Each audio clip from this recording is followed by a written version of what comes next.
తెలుగు జనతకు వందనం,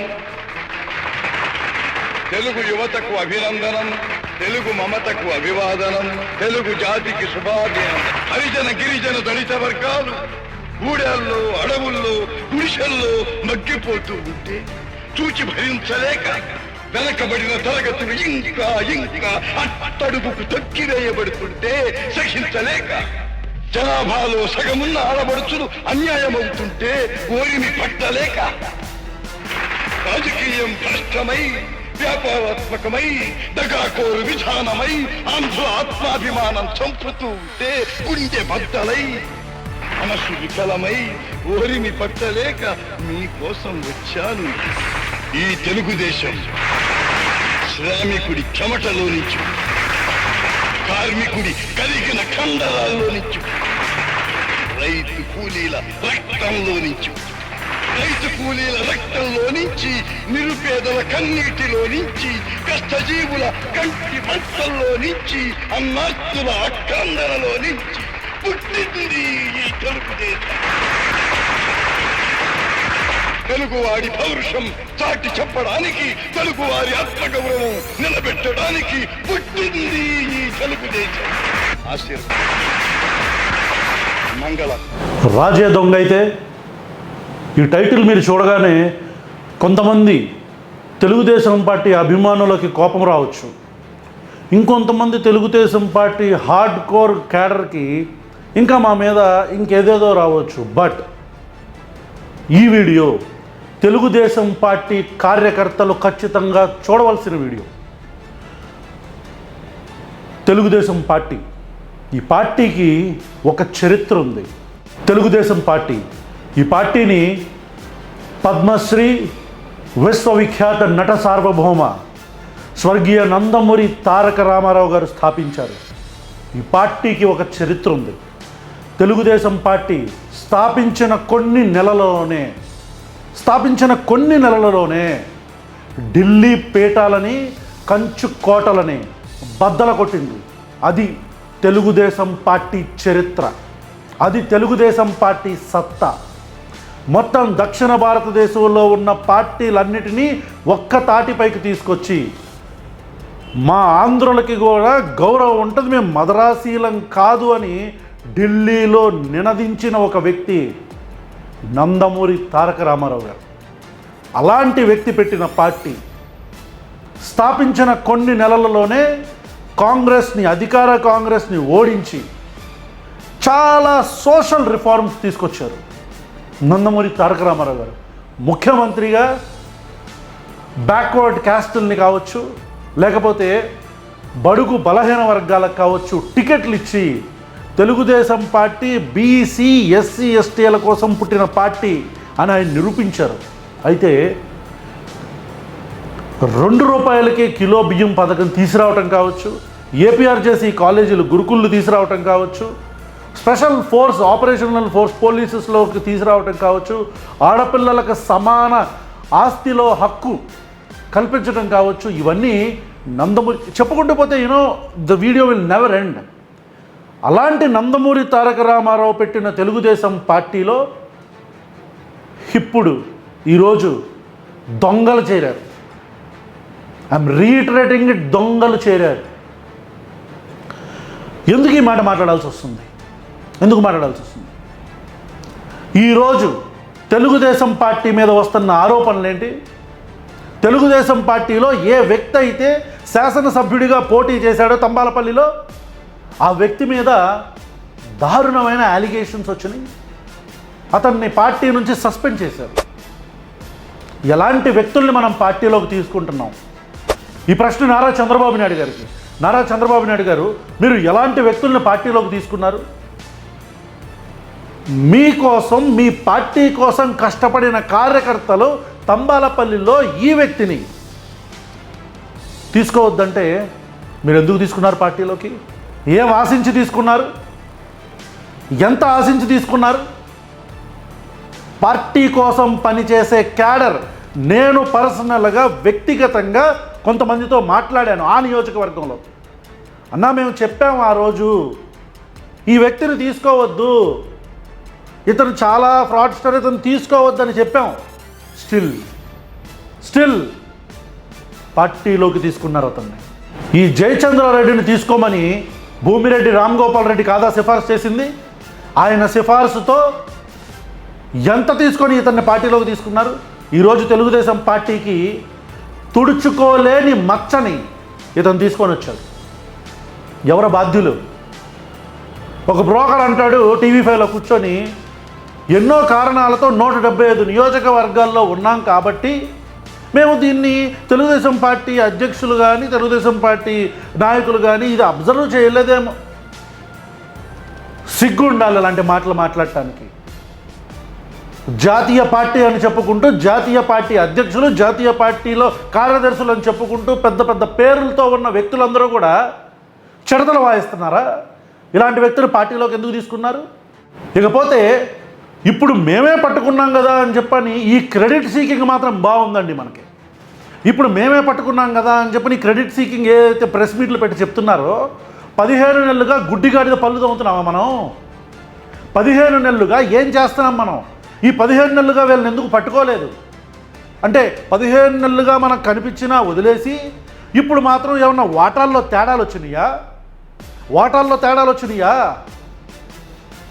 సంవత్సరన్నర కాలంగా మనం పట్టుకోకుండా ఇప్పుడు పట్టుకొని అదేదో మేమే చేసామంటారేంటి? ఇచ్చిందే దొంగలకి టికెట్టు, ఆ దొంగ పని చేస్తున్నాడు. దాన్ని పట్టుకోకపోగా అది ఎక్స్పోజ్ అయిన తర్వాత మేమే పట్టుకున్నామంటే తెలుగుదేశం పార్టీని నిర్వీర్యం చేయడానికి చంద్రబాబు నాయుడు గారు ఉన్న కంకణం కట్టుకున్నారేమో అని నాకు అనిపిస్తుంది. చంద్రబాబు నాయుడు గారు, నారా లోకేష్ గారు కందుకూరు నియోజకవర్గంలో అంటే చూడండి, ఆడపిల్లలకి సమాన హక్కు ఉండాలి అని చెప్పిన నందమూరి తారక రామారావు ఆశయాలతో పెట్టిన తెలుగుదేశం పార్టీలో ప్రజలందరికీ, పేదలకి ఇళ్ల పట్టాలు ఇవ్వాలి అని ఆశించిన నందమూరి తారక రామారావు స్థాపించిన తెలుగుదేశం పార్టీలో కందుకూరులో భూములు అప్పనంగా ప్రైవేట్ కంపెనీలకు అమ్మేస్తారు మీరు. కందుకూరులో సరే అది పోనండి. ఏ 2 రూపాయలకైతే కిలో బియ్యం పథకం ప్రవేశపెట్టారో నందమూరి తారక రామారావు గారు, ఏ బియ్యాన్నైతే పేద ప్రజలకు ఇద్దామనుకున్నారో, ఏ పథకం ద్వారా అయితే పేద ప్రజల యొక్క కడుపులో ఆకలి తీర్చాలనుకున్న నందమూరి తారక రామారావు ఆశయాలతో ఉన్న తెలుగుదేశం పార్టీ ఈరోజు అదే బియ్యాన్ని అక్రమంగా అనంతపురంలో అమ్ముకుంటున్నారు. ఏం చేద్దాం అనుకుంటున్నారు పార్టీని మీరు? తెలుగుదేశం పార్టీని ఏం చేద్దాం అనుకుంటున్నారు? నందమూరి బాలకృష్ణ 3 సార్లు శాసనసభ్యుడిగా గెలిచిన వ్యక్తి, హిందూపురం నియోజకవర్గంలో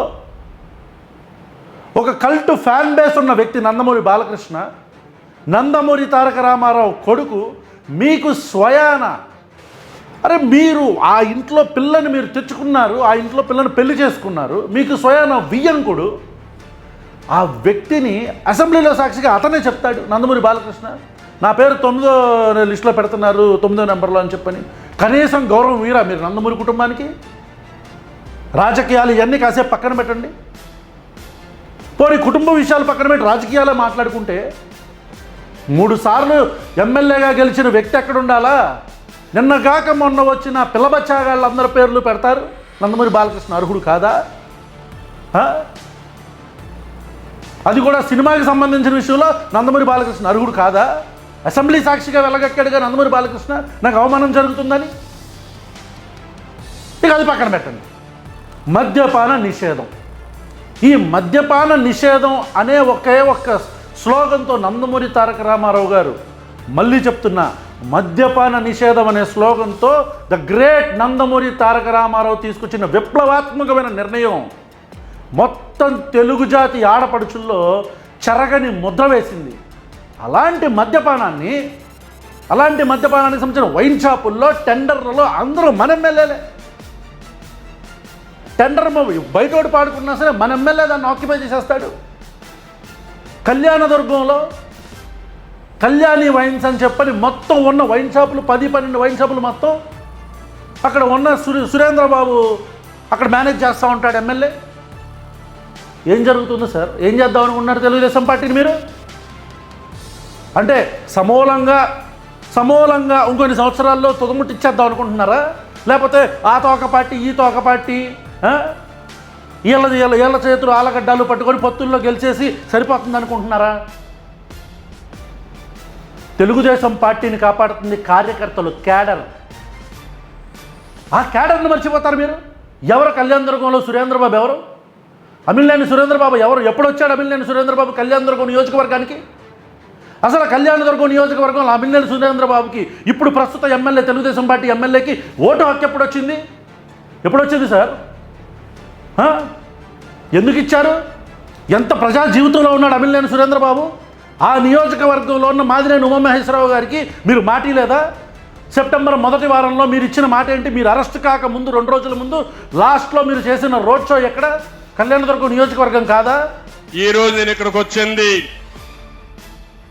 బాబు భరోసా, బాబు షూరిటీ, భవిష్యత్తుకు గ్యారంటీ కింద వచ్చాయి ఇక్కడికి.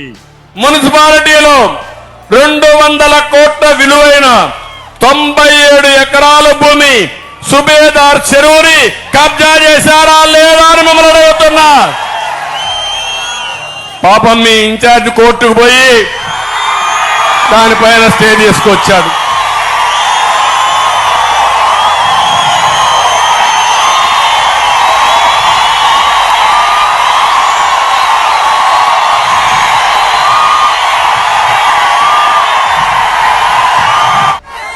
కాబట్టి నేను అన్ని ఆలోచించుకొని నిర్ణయిస్తా. మీరేమి ఆధారపడక్కర్లా. తెలుగుదేశం పార్టీ పని చేసే వాళ్ళనే ప్రోత్సహిస్తాం, దాంట్లో అనుమానం ఏమొద్దు. అందరూ కలిసి మీరు పనిచేయండి. అందరితో మాట్లాడి ఏ నిర్ణయం తీసుకోవాలనో రైట్ టైంలో అనౌన్స్ చేసినప్పుడు అన్ని పరిగణలో తీసుకొని ఆయనే ఇన్ఛార్జిగా ఉన్నారు కాబట్టి రైట్ టైంలో అందరికీ సీట్లు ఇచ్చినప్పుడు అనౌన్స్ చేస్తాం.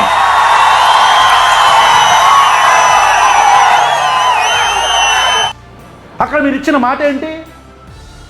నందమూరి తారక రామారావు గారు పార్టీ పెట్టిన దగ్గర నుంచి ఉన్న ఆ మాదిరేని కుటుంబం ఏదైతే ఉందో వాళ్ళు మీ పార్టీని వదిలేయడానికి కారణం ఏంటి? తెలుగుదేశం పార్టీని వదిలేయడానికి కారణం ఏంటి? అంటే hard core Telugu Desam party cadre మాత్రం వాళ్ళ మనోభావాలు మీకు పట్టవు. పనిచేసే కార్యకర్త మీకు పట్టడం. పనిచేసే కార్యకర్త మనకు డబ్బులు కావాలా? ఎందుకు ఇచ్చారు సురేంద్రబాబు టికెట్? ఎందుకు ఇచ్చారు? I'm just talking about a tip of an iceberg. మళ్ళీ చెప్తున్నా, నాకున్న ఇన్ఫర్మేషన్ ప్రకారం 70 నుంచి 80 సీట్లు అమ్ముకున్నాం. 70 నుంచి 80 సీట్లు. ఈ సురేంద్రబాబు, ఈ తంబాలపల్లిలో క్యాండిడేట్, వీళ్ళందరూ ఎవరు వీళ్ళంతా? తెలుగుదేశం పార్టీ కార్యకర్తకి ఇస్తే గెలుస్తారు సీట్లు. వర్మ తెలుగుదేశం పార్టీని అంటిపట్టుకొని ఉన్న వ్యక్తి వర్మ, పిఠాపురం వర్మ. అతనికి మీరు ఎమ్మెల్సీ ఇస్తానని చెప్పలేదా అండి? ఫస్ట్ ఎమ్మెల్సీ ఇస్తానని మీరు వర్మకు చెప్పలేదా? వర్మ తెలుగుదేశం పార్టీ కార్యకర్త కాదా? తెలుగుదేశం కోసం గట్టిగా అక్కడ పునాదులు నిర్మించిన వ్యక్తి కాదా? ఈరోజు పవన్ కళ్యాణ్కి పిఠాపురంలో కేక్ వాక్ అయిందంటే విజయం ఎవరి కారణం? వర్మ కాదా? ఆ వర్మకు మీరు ఇచ్చిన హామీ ఏంటి? టికెట్కి బదులు ఎమ్మెల్యే టికెట్ వదిలేసే నీకు నేను ఎమ్మెల్సీ ఇస్తానని మీరు చెప్పలేదా? పబ్లిక్గా అనౌన్స్ చేయలేదా మీరు ఫస్ట్ ఎమ్మెల్సీ ఇస్తానని? ఎవరండి నాగబాబు? ఎవరు నాగబాబు? ఏ ప్రజా జీవితం అనుభవం ఉంది అతనికి? ఏ రాజకీయం అనుభవం ఉంది? పార్టీలు అమ్ముకునే చరిత్ర తప్ప ఏముంది నాగబాబుకి? పవన్ కళ్యాణ్ అన్న, చిరంజీవికి తమ్ముడు తప్ప నాగబాబుకు ఉన్న అర్హత ఏంటి? నాగబాబుకి ఎమ్మెల్సీ ఇస్తే అరే పొద్దున్న లెగిస్తే సాయంత్రం దాకా తెలుగుదేశం పార్టీ కార్యకర్తలతో మమేకమై పిఠాపురంలో పనిచేస్తున్న వర్మ, మనం వర్మకు టికెట్ ఇవ్వం. కష్టపడుతున్న వర్మకు టికెట్ ఇవ్వం మనం. సరే టికెట్ ఇలా ఇచ్చిన మాటను నిలబెట్టుకోవాలిగా. పొద్దున్న నుంచి సాయంత్రం దాకా పిఠాపురంలో ఉంటున్న, నియోజకవర్గంలో ఉంటున్న వ్యక్తికి మనం ఎమ్మెల్సీ ఇస్తామా? వీకెండ్కి కూడా కాదు, సెషన్స్ ఉన్నప్పుడు మాత్రమే పిఠాపురం నెట్టుకుంటూ వచ్చే వ్యక్తికి ఇస్తామా? I'm not body shaming Nagababu గారు ఇక్కడ. కానీ what is Nagababu's role in Pithapuram? అరే what is Nagababu's role as an MLC? Pithapuram నియోజకవర్గం పక్కన పెట్టండి. ఫస్ట్ ఎమ్మెల్సీగా నాగబాబు పాత్ర ఏంటి? ఎన్నిసార్లు వస్తున్నాడు నాగబాబు ఎమ్మెల్సీగా? అసలు రాష్ట్రంలో ఏమన్నా చేస్తున్నాడా? ఏమైనా ఇనిషియేటివ్స్ తీసుకుంటున్నాడా శాసన మండలిలో? ఏం చేద్దాం అనుకుంటున్నారు సార్ తెలుగుదేశం పార్టీని మీరు? అంటే పూర్తిగా నందమూరి తారక రామారావు పెట్టిన ఆశయాలు, సిద్ధాంతాలు, ఆయన ఏదైతే అన్నీ మొత్తం కడిగేద్దాం అనుకున్నారా? చెప్పండి సార్, మాకు తెలీదు. మీరు మీ అబ్బాయి కలిసి మీరు పెంచి పోషిస్తున్న పత్రిక ఏబిఎన్ ఆంధ్రజ్యోతి అనే పత్రికలో మీకు ప్రత్యేకంగా మీకే పనిచేసి నందమూరి తారక రామారావు లాంటి లెజెండరీకి వెన్నుపోటు పడవటంలో మీకు సహాయం చేసిన వేమూరి రాధాకృష్ణ అనే వ్యక్తి ఎవరైతే ఉన్నారో ఆ వ్యక్తే రాశాడండి. మీ మంత్రి గురించి, మీ క్యాబినెట్లో ఉన్న లేడీ మినిస్టర్ గురించి పేరు రాయలేదులే పాపం. పోలీస్ డిపార్ట్మెంట్ మొత్తాన్ని మేనేజ్ చేస్తున్న ఒక మినిస్టర్ ఎవరైతే ఉన్నారో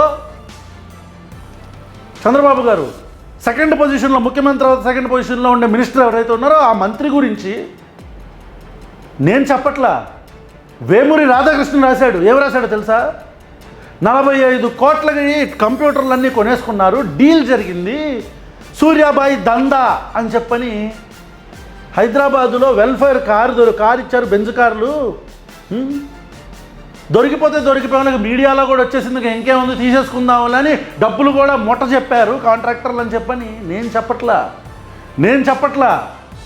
ఏబిఎన్ ఆంధ్రజ్యోతి చెప్పింది. వేమూరి రాధాకృష్ణ చెప్పాడు. వేమూరి రాధాకృష్ణ కుటుంబరావు, ప్లానింగ్ కమిషన్ చైర్మన్గా ఉన్న కుటుంబరావు ఏమన్నాడండి? మీకు సంబంధించిన వ్యక్తే కుటుంబరావు. 2014 నుంచి 19 దాకా చేశాడు. ఇప్పుడు కూడా మీతో సన్నిహితంగా ఉంటున్న వ్యక్తి కుటుంబరావు ఏమంటాడు? ఏబిఎన్ ఆంధ్రజ్యోతిలో కుదిరితే లింక్ పెడతా, చూడండి, స్క్రీన్ షాట్ ఏదో ఒకటి. దాదాపు 50 నుంచి 60 మంది ఎమ్మెల్యేల మీద క్రమశిక్షణ చర్యలు ఉంటాయి, అంటే యాక్షన్ తీసుకునే పరిస్థితి ఉంది అని చెప్పని ఓపెన్గా చెప్తున్నాడంటే మీ ఎమ్మెల్యేల పనితీరు ఎలా ఉందో ఒక్కసారి బేరీజ్ కూడా వేసుకోవట్లేదండి మీరు? ఈ ఆటోల్లో తిరగటాలు, ఆ డప్పులు కొట్టటాలు, ఇది కాదండి, ఇది కాదు. అరే మంత్రి స్థాయి నుంచి ఒక ఆర్డినరీ ఎమ్మెల్యే దాకా ఒకడు భూములు, ఒకడు బియ్యం, ఒకడు మద్యం, ఒకడు కంప్యూటర్లు, ఎక్కడికి తీసుకెళ్తున్నారు తెలుగుదేశం పార్టీని మీరు?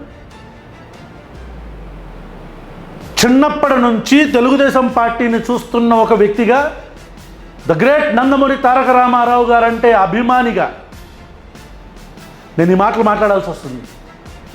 ఇక ఈ జనసేన పార్టీకి సంబంధించిన కొంతమంది గురించి ఆ ఎమ్మెల్యేలు స్క్రాపే. ఇక జనసేన పార్టీకి సంబంధించిన ఆ ఎమ్మెల్యేలు ఎవరెవరైతే ఉంటారో ఈ నియోజకవర్గాల్లో, ఆ కాకినాడ దగ్గర ఈ బ్యాచ్ అంతా, అమలాపురం, అనకాపల్లి దగ్గర ఈ బ్యాచ్ ఉంటారు కదా, స్క్రాప్. ఇక వాళ్ళ గురించి మాట్లాడాల్సిన అవసరం కూడా లేదు. ప్రజలు వస్తున్నారండి, నవ్వుతున్నారు ప్రజలు నవ్వుతున్నారు. అరే పట్టుమని 2 సంవత్సరాలు కూడా కాలేదు, సంవత్సరంన్నర కాలేదు మీరు అధికారంలోకి వచ్చి. స్టాంపులు కుంభకోణం, కళ్యాణదుర్గం, ఈ స్టాంపులు వదలరు, మద్యాన్ని వదలరు, రోడ్లను వదలరు, భూములను వదలరు. వైజాగ్ స్టీల్ ప్లాంట్ మన రాష్ట్రంలో ఉండే ప్రభుత్వ సంస్థలను వదలం. మీకు పార్టీని నడపటం కుదరకపోతే, మీకు ఆశయాలు లేకపోతే ఆ మహానుభావుడి పేరు ఎందుకండి చెడగొడతారు? ఎందుకు చెడగొడతారు? కడుపు రగిలి మాట్లాడుతున్న మాటలు ఇవి.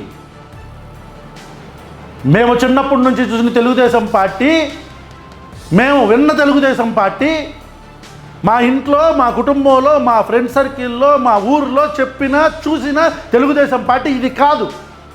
అంతేలే, మనం మనం మనం మనం మనం మొదలుపెట్టి మనం కష్టపడి మనం గెలిపించుకున్న పార్టీ కాదుగా. పాపం ఎవడో అనామకుడు పాపం పెట్టుకున్నాడు, మేకప్ వేసుకొని, మొగాలకు మేకప్ వేసుకొని రాత్రి మగల్లో కష్టపడి మొత్తం కుటుంబాన్ని పెంచి పోషించి తీసుకొని వచ్చి అక్కడ కూర్చోబెట్టాడు పాపం. మొత్తం ఆంధ్రప్రదేశ్లో ఉండే ఆడాళ్ళు, పెద్ద చిన్న ముసలి ముతక అందరూ కూడా ఓట్లు వేసి పాపం అతను నిలబెట్టారు. మనం పార్టీని అప్పనంగా లేపేశాం. మనకెందుకు ఉంటుంది పార్టీ మీద ప్రేమ? ఆ పార్టీ ఎటుపోతే మనకేంటి, ఎటుకుపోతే మనకేంటి అంటున్నా. ఎటుపోతే మనకేంటి? పోతే ఎవరి పేరు పోద్ది? నందమూరి తారక రామారావు గారిని అనుకుంటారు, అనుకోనండి, ఏముంది దాంట్లో? మనకేం పోయింది? లేదంటే నందమూరి కొడుకు తారక రామారావు గారి కొడుకులు బాలకృష్ణ గారిని, హరికృష్ణ గారిని తిట్టుకుంటారు, ఏముంది? అరే పార్టీని మనకు సంబంధం లేదా, మన పని మనం కానిచ్చేసుకుందాం. తెలుగుదేశం పార్టీ క్యాడర్ కూడా ఒకసారి పునరాలోచించాలి. మీ నాయకత్వానికి మీరు అర్జీలు పెడతారో, రెఫరెండంలు ఇస్తారో, లేకపోతే డైరెక్ట్గా వెళ్ళి వేడుకుంటారో, మొక్కుతారో, కానీ మీ పార్టీ ఇదే పరిస్థితుల్లో వెళ్తే మాత్రం 29లో ఏ స్థానంలో ఉంటుందో కూడా నేను చెప్పలేను. Thank you.